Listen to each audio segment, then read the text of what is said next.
Ya, shalom suami istri, bapak ibu yang sekarang sedang mengadakan honeymoon yang kedua. Kita sedang belajar dari kesalahan dan saat ini sudah memasuki episode yang ke-18 dari kitab Kejadian perikop yang ke-6. Nah, kita sudah melewati beberapa perikop yang sangat penting. Antara lain yaitu perikop yang keempat berbicara tentang mandat sebagai kepala dan penolong. Di situ kita diajarkan bahwa suami sebagai kepala itu sekaligus harus bisa bersatu dengan istri sebagai penolong, karena suami istri mereka bukan lagi dua melainkan satu.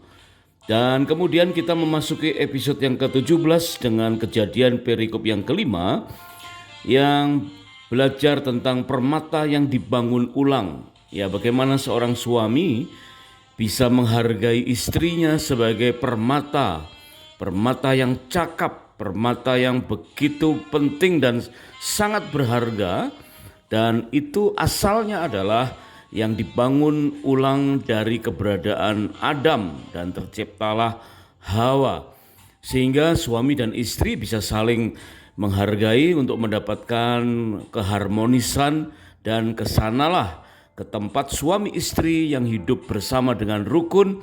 Tuhan memerintahkan berkat.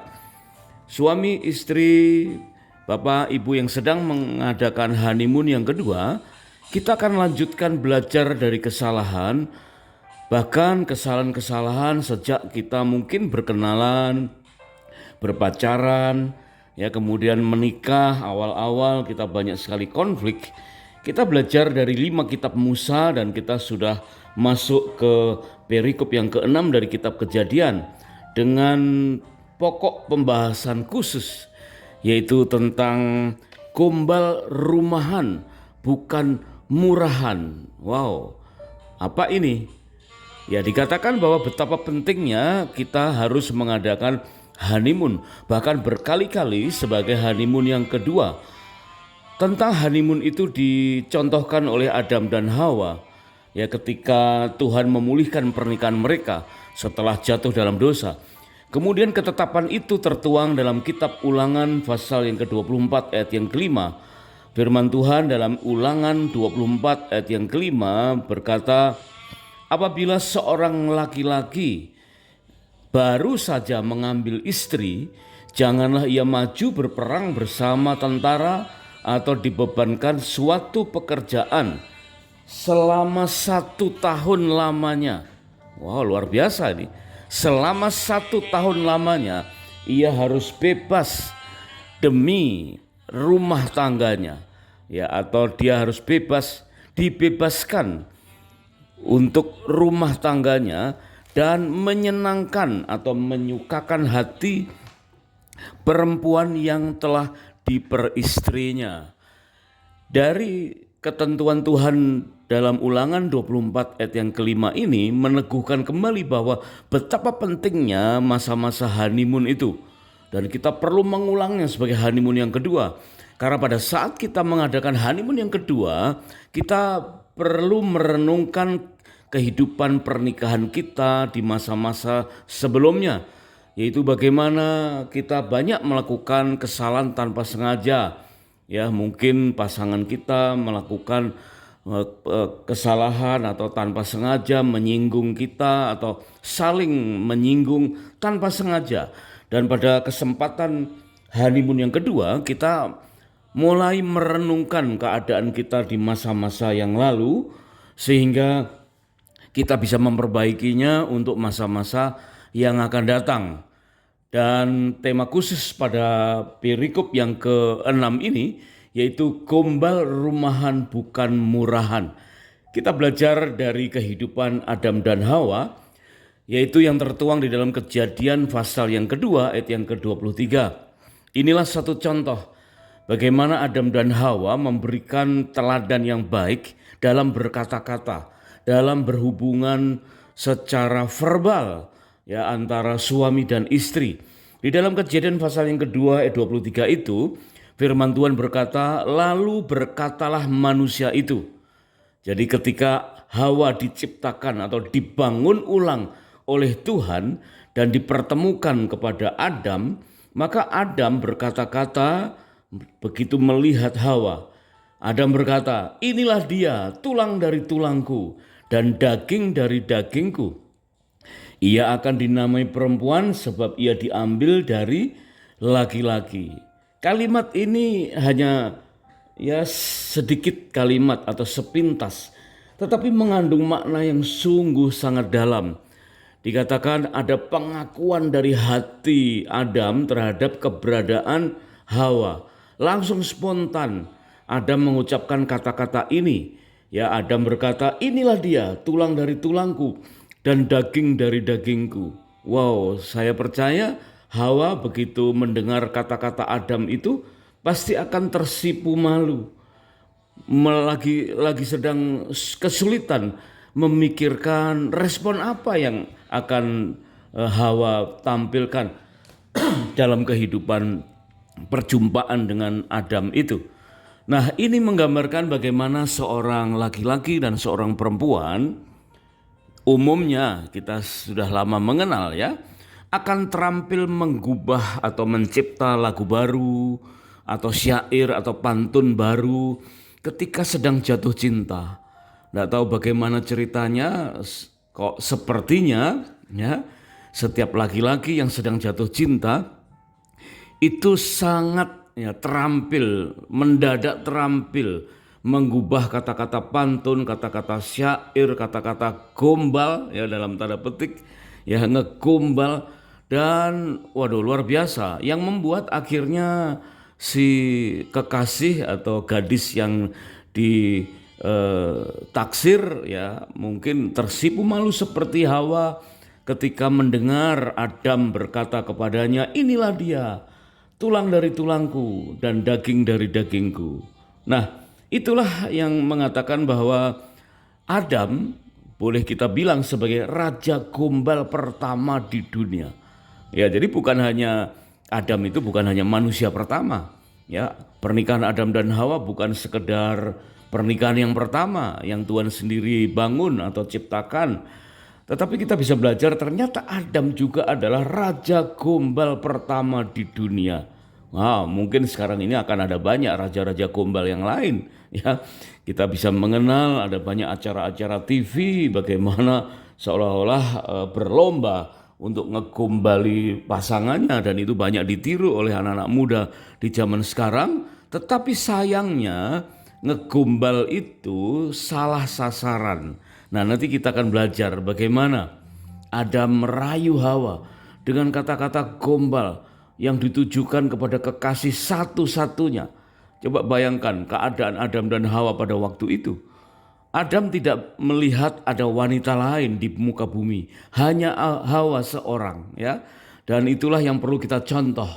Meskipun saat ini ada banyak wanita di mana-mana, tetapi seorang calon suami hendaknya merayu hanya kepada calon istrinya dan kelak akan merayu hanya kepada istrinya.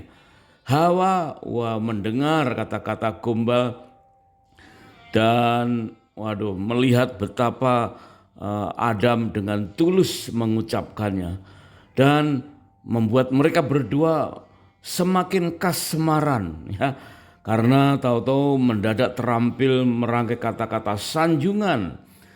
Yang terlihat oleh Adam hanyalah yang indah dan yang menyamakan, yang membakar rasa rindu untuk selalu ingin bertemu dan ingin selalu mengatakan kepada Hawa, I love you.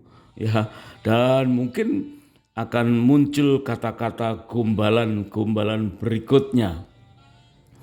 Suami istri, Bapak Ibu yang sedang mengadakan honeymoon yang kedua, mungkin pelajaran kali inilah yang seringkali akan mengubah kesalahan-kesalahan kita, dan kita perlu belajar dari kesalahan itu.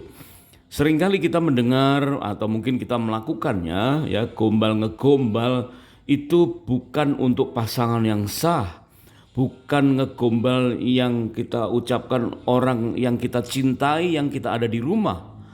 Ya, mungkin kepada orang lain yang bahkan mungkin tidak ada ikatan apapun ya di luar sana. Dan itu sesuatu yang perlu kita ubah, Kita perlu belajar dari kesalahan-kesalahan semacam itu. Karena gombal rumahan itu bukan yang murahan. Gombal itu terjadi di rumah, harusnya terjadi di rumah dan hanya untuk pasangan-pasangan yang sah. Namun demikian kita tahu bahwa ada banyak suami istri yang sudah menikah secara sah, namun kurang romantis, kurang terampil, atau mungkin menganggap bahwa gombal itu hanya masa pacaran, ya. Mengucapkan kata-kata gombal itu hanya masa pendekatan. No, ya, ternyata kita bisa pelajari bahwa masa honeymoon yang di dalam kitab Ulangan tadi disebutkan selama 1 tahun lamanya.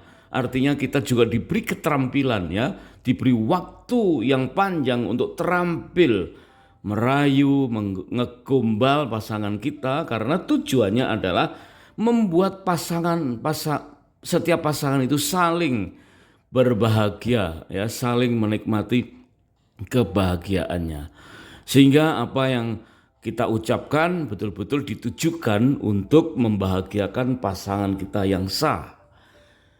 Ada kisah lucu mungkin kita menganggapnya dalam sebuah camp para wanita. Wow, ini apakah kebenarannya semacam ini? Tetapi kita bisa pelajari sebagai sesuatu yang mengubah, ya, kesalahan-kesalahan kita di masa yang lalu. Dalam camp para wanita, maka pembicara bertanya kepada para peserta yang adalah ibu-ibu. Ada yang usia pernikahannya baru beberapa tahun, ada yang usia pernikahannya sudah melampaui usia pernikahan emas. Dan ini mungkin diselenggarakan oleh sebuah gereja yang sangat peduli, ya, atau sebuah lembaga yang sangat peduli terhadap peran wanita di dalam mempererat atau memperkokoh kehidupan pernikahan. Nah, para wanita ini ya tentu terpisah dengan para suami karena yang ikut dalam camp itu adalah para wanita. Pembicara bertanya, apakah ibu-ibu mempunyai suami yang romantis, yang suka menyanjung atau mengucapkan kata-kata pujian, kata-kata rayuan sampai dengan hari ini? Jangan-jangan para suami dari ibu-ibu itu mengucapkan rayuan, sanjungan atau kata-kata gombal hanya waktu pacaran saja. Kemudian beberapa respon dari ibu-ibu mengatakan, iya, nampaknya suami saya tidak seromantis itu. Ada beberapa yang bilang, aduh, jangankan mengucapkan kata-kata rayuan. Ya, suami saya itu kalau berkata-kata keras. Karena memang dari sononya, biasa dari kampungnya, kalau ngomong keras, memang tidak marah sih, tetapi nadanya, intonasinya sudah keras. Boro-boro berkata I love you ataupun merayu. Nah, kemudian pembicara mulai mengadakan kesepakatan. Ayo kita adakan uji coba. Coba sekarang, ya, buka handphone masing-masing. Wow, ibu-ibu senang begitu membuka handphone yang tadinya tidak boleh membuka handphone. Sekarang buka handphone dan kemudian diberikan tugas yang sama, ya. Tolong kirim satu kalimat pendek kepada suami masing-masing. Katakan I love you, ya. Boleh ditambahkan kata muah, ya. Boleh saja, tetapi intinya adalah kirimkanlah pesan singkat kepada suami dengan kata I love you. Nah, ternyata mendadak pada tertawa-tawa karena mendapat balasan yang berbeda-beda, ya. Suami-suami yang berusia sekitar 20-an tahun mungkin saja pernikahannya baru beberapa bulan karena ini sangat muda, ya. Wah, langsung anak zaman sekarang ini, ya, langsung membalas pesan singkat dari istrinya dengan I love you too. Dan istri yang masih muda belia itu langsung tersenyum-senyum. Dan pembicara bertanya apa yang dia respon apa yang dikirimkan oleh suami. Dia menulis I love you too. Kemudian suami yang berusia sekitar 30-an tahun membalas pesan singkat istri yang berisi I love you itu dengan sesuatu yang agak berbeda. Di situ tertulis, kamu udah mabok ya? Wah, ini mungkin karena suami usia 30 tahunan ini sedang ya mungkin semangat-semangatnya merintis usaha. Karena sedang merintis karir, lagi sibuk di pekerjaan ya. Dan betapa kagetnya istri yang tadi bilang sedang camp tahu-tahu mengirim pesan singkat I love you. Nah, kemudian bertanya-tanya, kamu sudah mabuk ya? Nah, ini agak berbeda dengan yang lebih muda. Kemudian suami yang berusia lebih tua sekitar 40-an tahun membalas pesan singkat I love you dari istrinya dengan kalimat pendek, otak kamu bermasalah ya? Wah, ini sudah mulai menghakimi saudara ya. Karena mungkin tidak biasa dengan kata-kata I love you. Lebih aneh lagi adalah suami yang berusia 50-an tahun. Suami itu mengirim pesan balik kepada istri yang berkata I love you, dituliskan, kamu salah kirim WA ya? Wah, mungkin ada sedikit rasa cemburu ya. Kemudian suami yang berusia 60-an tahun, wah ini lebih aneh lagi saudara. Suami itu membalas pesan singkat istrinya berkata, Mama lagi stres ya di situ. Karena papa udah mau pensiun. Wah, ini dua-duanya mungkin agak stres saudara. Usia-usia 60-an tahun sudah pada siap-siap untuk pensiun, tahu-tahu ada kata I love you ya. Dan ternyata saudara, suami yang lebih tua yang berusia sekitar 70-an tahun memberikan respon yang tidak kalah anehnya ya. Yaitu dia tidak membalas pesan tersebut dan istri kebingungan, kok nggak membalas ya, kok nggak membalas ya. Nah, ternyata suami yang berusia 70 tahun itu langsung menelepon ke anak-anaknya, bertelepon dan berkata kepada anak-anaknya, nak cepat pulang, ayo kumpul ke rumah, mama nanti segera pulang, kayaknya usia mama tinggal dikit lagi. Wah, gemparlah keluarga itu saudara, anak-anak berkumpul dan kemudian mereka tertawa terbahak-bahak karena mendengar salah paham di antara ayah dan ibunya. Ya, ibunya yang juga sudah tua berkirim pesan I love you, tetapi papahnya yang sudah usia 70-an tahun menganggapnya seolah-olah mamahnya usianya sudah tinggal sedikit lagi dan mulai berpamitan. Nah, ini semacam joke ya, kisah lucu yang tapi ternyata bisa kita ambil maknanya bahwa ternyata kata-kata I love you, kata-kata sanjungan ya, kata-kata gombal itu seolah-olah menjadi barang langka bagi pernikahan yang sudah cukup sekian lama. Oleh sebab itu suami, istri, setiap pasangan, bapak ibu yang sedang mengadakan honeymoon yang kedua, baiklah kita belajar lebih dalam di dalam perikop ini, yaitu tentang gombal rumahan bukan murahan. Ada 3 hal yang perlu kita pelajari bersama. Yang pertama adalah ngegombal dengan hati yang baru. Nah ini dia. Jadi kalau dulu mungkin otomatis ya, setiap perjaka otomatis langsung terampil ngegombalin seorang gadis yang sedang ditaksirnya. Karena hatinya baru ya, baru sedang bergejolak, baru sedang jatuh cinta. Tetapi setelah menikah itu hilang dan sekarang mari kita mulai ya. Gombal rumahan bukan murahan. Yang pertama adalah ngegombal dengan hati yang baru. Kita baca dari firman Tuhan dalam Matius pasal yang ke-12 ayat 34b sampai 35 dan Lukas pasal yang ke-6 ayat yang ke-45. Firman Tuhan dari kedua ayat itu berkata, sebab yang diucapkan mulut meluap dari hati. Orang yang baik mengeluarkan apa yang baik dari perbendaharaan hatinya yang baik. Dan orang yang jahat mengeluarkan apa yang jahat dari perbendaharaannya yang jahat. Sebab yang diucapkan mulutnya meluap dari hatinya. Wow, puji Tuhan kita bisa mendapatkan pelajaran dari Matius pasal yang ke-12 ayat 34 sampai 35 dan Lukas pasal yang ke-6 ayat yang ke-45 ini sebagai ngegombal dengan hati yang baru. Jadi mari selagi kita mengadakan honeymoon yang kedua, kita belajar dari kesalahan-kesalahan yang lalu yang melupakan kembali kata-kata positif, kata-kata ngegombal ya, kata-kata merayu yang kita hanya pergunakan untuk menaklukkan pasangan kita. Sekarang kita mulai pakai kembali, tetapi dengan hati yang baru. Karena apa yang diucapkan mulut meluap dari hati. Kita perbaiki hati dahulu. Yang diucapkan mulutnya meluap dari hati, artinya kalau ingin keluar kata-kata yang baik, maka kita harus perbaiki hati kita. Ya, mari kita perbaiki hati kita, artinya meskipun ada beberapa dari kita yang tahun-tahun pertama, tahun-tahun awal banyak konflik karena banyaknya perbedaan. Nah, sekarang kita mulai perbaharui ya, perbaharui. Jangan peduli dengan banyaknya perbedaan.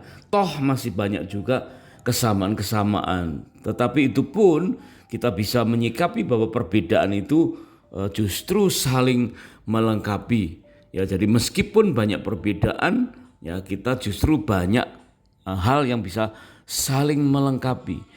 Dan seringkali kita menyadari ada banyak perbedaan itu justru setelah menikah. Antara lain perbedaan secara psikologis.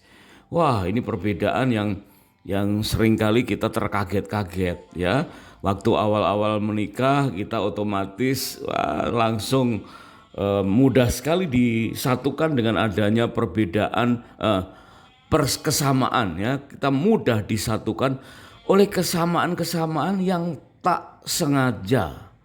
Lagi adakan PDKT, lagi adakan pendekatan, tahu-tahu ya mungkin kita memakai warna pakaian yang sama atau pakai sepatu yang warnanya sama. Wah, langsung kita sama-sama pakai baju coklat, berarti kita jodoh. Wow, kita sama-sama pakai sepatu biru, berarti kita jodoh. Coba bayangkan saudara ya, warna baju atau warna sepatu aja seolah-olah bisa mengkonfirmasi adanya perjodohan. Padahal bukan itulah konfirmasi perjodohan ya. Tetapi hati yang berpaut, hati yang selalu diperbaharui. Hari ini hal yang pertama marilah kita perbaharui hati ya, supaya kalau kita ngegombal dengan hati yang baru. Suami, istri, bapak, ibu yang sedang mengadakan honeymoon yang kedua, kita tahu bahwa sikap atau respon dari pasangan, dari suami dan istri itu berbeda-beda. Ya, wanita itu responnya itu saling berhubungan. Kalau pria itu terkotak-kotak. Ya, jadi misalkan ada banyak tombol di satu panel, maka kalau suami itu setiap tombol fungsinya berbeda-beda. Bidangnya berbeda-beda. Tombol untuk berpikir olahraga, tombol untuk berpikir bekerja itu berbeda. Tombol untuk berpikir soal keluarga, anak-anak dan lain-lain, itu setiap persoalan tombolnya berbeda-beda. Tetapi kalau wanita itu satu tombol itu bisa mengaktifkan ya seluruh persoalan dengan perasaan-perasaan yang saling berkaitan. Nah, ketika kita memperbaharui hati kita, maka kita akan mampu mengaktifkan tombol-tombol apapun, entah tombol single bagi wanita maupun tombol multiple bagi para pria, sehingga hati bisa mengeluarkan kata-kata yang membangun. Saat merangkai kalimat rayuan atau gombalan ya, sejatinya kita sedang membayangkan hal-hal positif dalam diri pasangan. Inilah makna dari hati yang baru. Bagaimana kita membayangkan hal-hal yang positif dari pasangan. Selalu ada, ya selalu ada. Pasti selalu ada sisi-sisi positif dari pasangan kita. Meskipun banyak sekali perbedaan. Disitulah uniknya. Setiap kita harus terampil untuk membayangkan hal-hal positif dalam diri pasangan dan siap untuk merangkai dengan kata-kata ya untuk menyampaikan gombalan itu. Contohnya ya, aku memang pendiam. Ini kata suami ya. Aku memang pendiam karena diam-diam aku jatuh cinta padamu. Wah, Ini ketika lagi sedang PDKT pasti saudara kekasihnya pasti langsung kelepek-kelepek gitu ya. Kemudian dikatakan nggak apa-apa deh bila HP kita beda kartu operator. Asal nantinya nama kita ada di KK atau kartu keluarga yang sama. Wah, itu udah suatu tembakan saudara ya. Suatu tembakan untuk mengajak menikah. Kamu tahu nggak aku seperti mentega dan kamu seperti wajan. Hah? Mentega dan wajan. Ya. Soalnya pas hanya lihat kamu aja langsung hatiku meleleh. Wah, pasti saudara meleleh ya. Kemudian ngemil apa yang paling enak? Ngemilikin kamu sepenuhnya. Nah, kata-kata demikian seringkali mudah keluar ketika sedang PDKT. Sekarang saat honeymoon kedua, mari kita rubah hati kita untuk kita terampil mengucapkan hal-hal yang serupa. Ya, hal-hal yang benar-benar menggugah keharmonisan kembali di antara pasangan suami dan istri. Contoh lagi, aku tidak peduli ramalan BMKG, sebab meskipun saat hujan, ada badai, bahkan tsunami, aku tetap bertahan untuk mencintaimu. Wah, perlu dibuktikan saudara.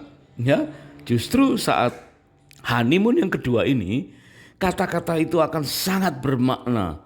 Karena benar-benar akan tetap mencintai meskipun ramalan Badan Meteorologi dan Geofisika mengatakan akan ada banyak kejadian-kejadian alam, bahkan tsunami atau gempa bumi yang ada di laut dan mengakibatkan ombak yang besar.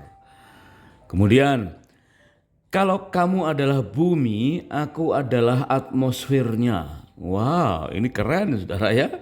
Ini seorang perjaka sedang menyanjung atau merayu, ngegombal kepada gadisnya. Mengatakan kalau kamu adalah bumi maka aku adalah atmosfernya. Dengan begitu setiap saat bisa melindungimu dari sakitnya serangan meteor dan komet. Wah, ini mudah untuk diucapkan ketika sedang PDKT. Tetapi setelah kita menikah beberapa saat, nah saat inilah kita perbaiki hati kita ya, perbarui hati kita. Kemudian kita mulai merangkai kata-kata kembali, ya, kata-kata yang benar-benar menghibur, menguatkan pasangan kita, kesiapan untuk melindungi pasangan kita. Ada satu contoh kata-kata yang mungkin kita kurang paham karena secara sepintas, yaitu kata-kata rayuan dari seorang putra mahkota Sikem terhadap Dina anak Yakub. Kita tahu kisahnya ketika Yakub mendirikan tenda di dekat kota Sikem, maka Dina anak wanita satu-satunya dari Yakub ini sempat mendatangi pertemuan dengan pemuda-pemudi di kota Sikem. Dan di situ berjumpalah dengan putra mahkota dari penguasa Sikem, dan kemudian Dina anak Yakub ini dibawa lari, diperkosa. Waduh, ini satu malapetaka yang nanti berakibatkan banyak pembunuhan. Nah, tetapi Sikem sempat memberikan contoh kepada kita tentang tujuan dari ngegombal. Dan meskipun mereka gagal menikah karena memang Sikem udah terlanjur salah langkah, ya, belum sudah membawa lari dan memperkosanya sehingga tidak ada kepercayaan dari kakak-kakak Dina atau anak-anak Yakub yang lain. Tapi Sikem waktu itu sempat berusaha untuk menenangkan supaya hati Dina tenang dan memenangkan supaya Sikem sanggup memenangkan hati Dina. Jadi dua tujuan sekaligus, menenangkan dan memenangkan hati Dina dengan berkata, bebankan kepadaku uang jujuran dan uang mahar, seberapa banyak pun aku akan memberikan apa yang kamu minta. Wow, ini kata-kata yang sangat indah jika memang jalan sejak awalnya udah jalan yang benar, saudara. Ya, memang sangat disayangkan jalan yang ditempuh Sikem itu bukan jalan yang benar. Sehingga kata-kata ini tidak bermakna apapun. Padahal sebetulnya maksudnya sangat-sangat indah, atau mungkin sebagian kita sulit untuk mencontoh kata-kata ini. Coba bayangkan saudara, mencintai dengan begitu dalamnya, ya kalau ini kita anggap jalannya sejak awal udah baik ya, mencintai dengan begitu dalamnya dan akhirnya berani berkata, bebankan kepadaku uang jujuran dan uang mahar seberapa banyak pun aku akan memberikan apa yang kamu minta. Wah, ini kalau kita mendengar pada saat itu pasti kita bilang gombal ya. Ini ngegombal. Ya apalagi jelas sejak awal udah salah cara Sikem ini ya, putra mahkota Sikem ini. Kalau caranya benar, wah ngegombal yang dengan kata-kata seperti itu sangat luar biasa. Coba kita perbarui hati kita ya. Suami istri yang sedang mengadakan honeymoon kedua, mari kita ngegombal dengan hati yang baru. Ucapkanlah kata-kata positif, kata-kata rayuan untuk istri. Meskipun kita sudah bertahun-tahun menikah, tak perlu takut terkesan creepy atau seram ataupun merinding ketika mendengar itu ya. Sebab ketika kita sedang menggunakan kata-kata gombal yang terdengar romantis itu, yang terkadang berkesan lucu ya, selain diucapkan secara langsung bisa melalui cara-cara bagaimana dengan cara-cara berbagai cara ya, tetapi yang jelas tujuannya adalah membuktikan hati yang baru dengan kata-kata yang baru. Coba bayangkan kalau suami berkata mandi ya, mandi apa yang gak basah? Mandirikan rumah tangga bareng kamu. Wah, mandirikan ternyata ya. Berulang tahun memang indah, tetapi lebih indah jika berulang kali bersamamu. Nah, masa pandemi yang lalu ya mendorong kita untuk selalu bersama-sama. Kira-kira apa perasaan kita? Bosankah? Ya, justru banyak konflikkah? Nah, padahal waktu pacaran berkata berulang tahun memang indah, tetapi lebih indah jika berulang kali bersamamu. Nah, begitu pandemi ya, sudah sekian lama menikah, terjadi pandemi dan terus bersama terus, tapi ternyata ada banyak yang konflik. Nah, demikianlah kita harus memperbaharui hati kita. Di dalam Yakobus pasal 3 ayat 9 sampai 11 dan 1 Petrus 3 ayat yang ke-10, dua rangkaian ayat ini sangat indah untuk poin yang pertama. Firman Tuhan berkata, dengan lidah kita memuji Tuhan dan Bapa kita, dengan lidah juga kita mengutuk manusia yang diciptakan menurut rupa Allah. Dari mulut yang sama keluar berkat dan kutuk. Hal ini tidak boleh terjadi. Apakah mata air atau sumber memancarkan air dan air pahit dari lubang atau mata air yang sama? Siapa yang mau mencintai hidup dan mau melihat hari-hari baik, ia harus menjaga lidahnya dari atau terhadap yang jahat dan bibirnya dari atau terhadap ucapan-ucapan yang menipu. Berarti sungguh terjadi konfirmasi, saudara, bahwa kita harus memperbaharui hati kita lebih dahulu, sehingga waktu kita berkata, inilah dia tulang dari tulangku dan daging dari dagingku, maka terjadilah gombal rumahan, bukan murahan. Gombal yang hanya diucapkan untuk kekasih, untuk pasangan yang sah, yang ada di rumah, dan pasti itu bukan murahan, tetapi itu sesuatu yang dahsyat dan luar biasa. Ya, kita jeda dahulu pada episode yang ke-17, ke-18 ini. Dan kita tetap ada dalam perikop yang ke-6 untuk melanjutkan poin yang kedua. Ya, kiranya pelajaran kita pada kali ini cukup membuat kita belajar dari kesalahan. Dengan cara kita mengegombal dengan hati yang baru. Kiranya Tuhan Yesus memberkati pernikahan kita dan Tuhan menyertai honeymoon yang kita selenggarakan untuk belajar dari kesalahan yang pernah terjadi. Tuhan memberkati kita semua. God bless you.